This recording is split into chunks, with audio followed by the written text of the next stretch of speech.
Saya punya adik Pak Ustaz, dia tak pernah sholat, tapi rezekinya mengalir terus.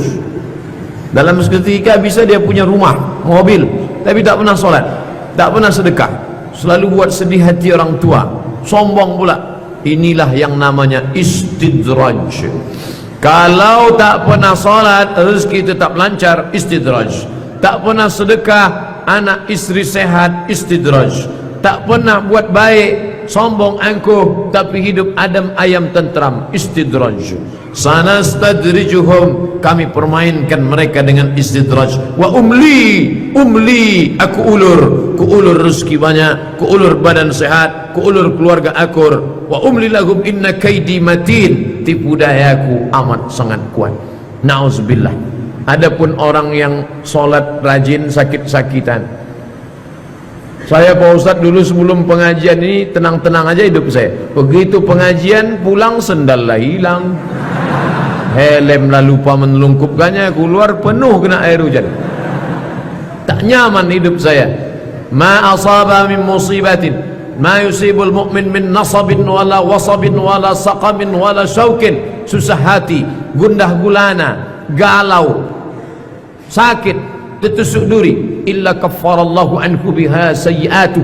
Sebenarnya Allah ingin membersihkan engkau sebersih-bersihnya, maka tak ada cara lain kecuali husnuzan kepada Allah Subhanahu wa taala. Adapun kawan sahabat yang sedang kena istidraj ini, itu mesti kita sampaikan. Ala ente capek-capek solat, hidup ente pun Senin Kamis, kata dia.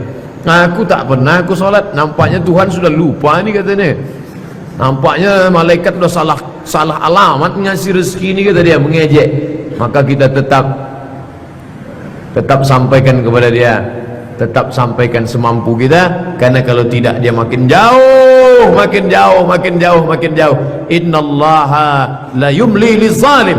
Allah sengaja mengulur kepada orang zalim ini, hatta idza akhadhahu lam yuflithu, sampai ketika masanya tiba Allah menarik dia, menghukumnya tanpa tending aling-aling, langsung lagi.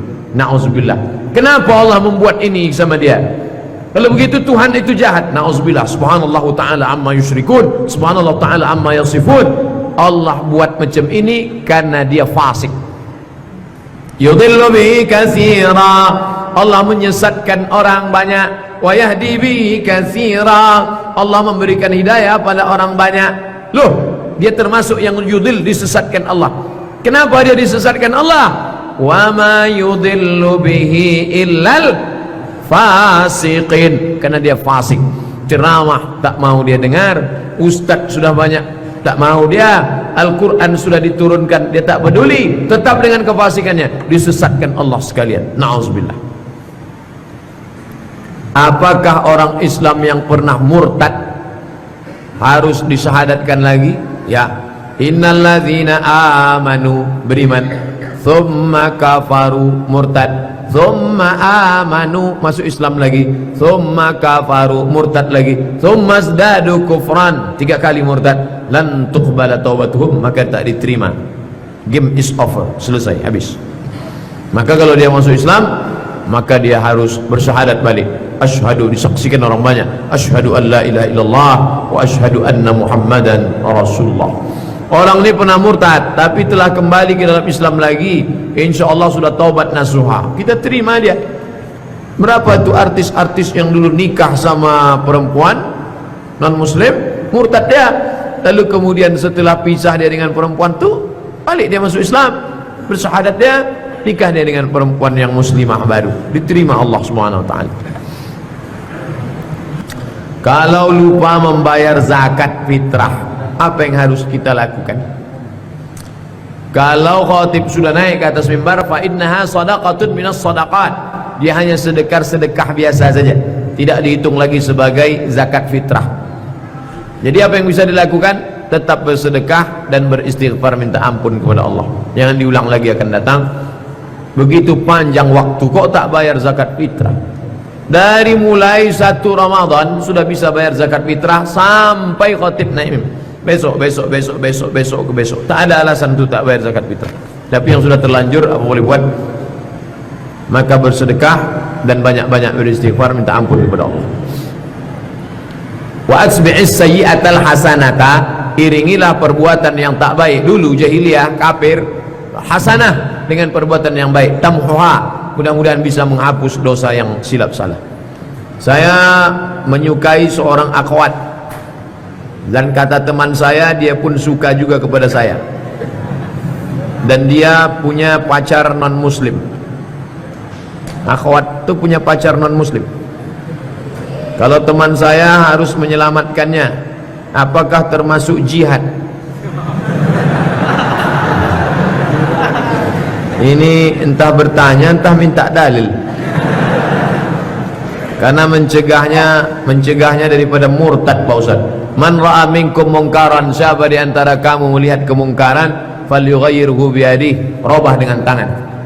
Ini mungkar nih, ini tak lama lagi perempuan ini murtad nih, diajak dikasih macam-macam murtad, maka ini harus diselamatkan. Antum selamatkan, kalau tak antum selamatkan, saya nyelamatkan nanti. Lah, bercanda. Tapi tentu dengan cara-cara yang syar'i, yang islami. Kalau sholat jamaah, kita sebagai makmum sebelum sholat saf lurus rapat, tapi ada makmum malah membuat jarak. Bagaimana seharusnya Pak Ustadz? Kalau di Mesir misalnya kita sholat gini, sholat tiba-tiba ada orang jauh, itu ditarik.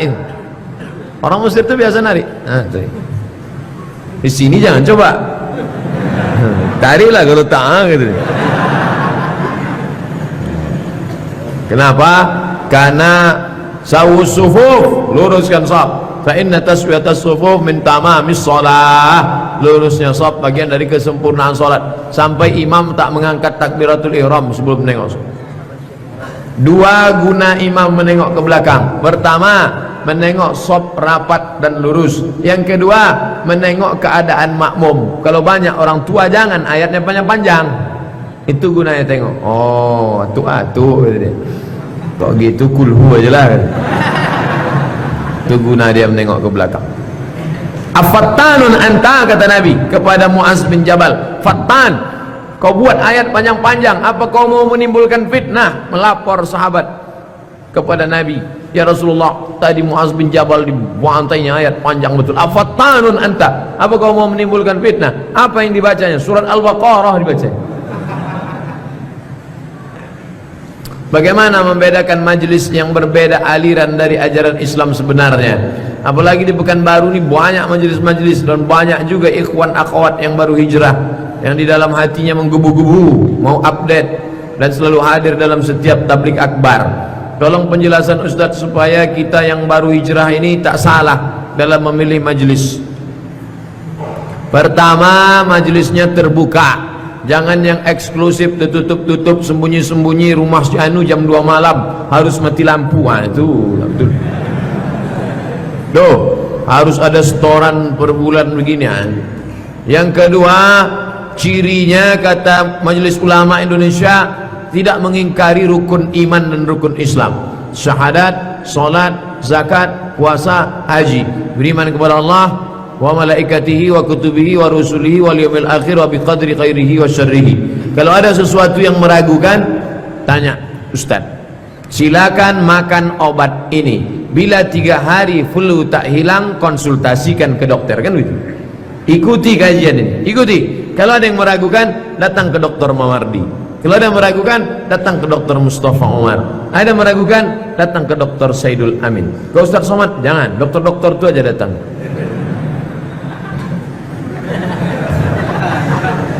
Ustaz, bagaimana supaya kita selalu bersyukur dan kehidupan yang kita rasa tak enak menjalaninya, tapi bagi orang lain, unzur ila man huwa asfala minka. Unzur, tengok, man huwa, orang yang asfala.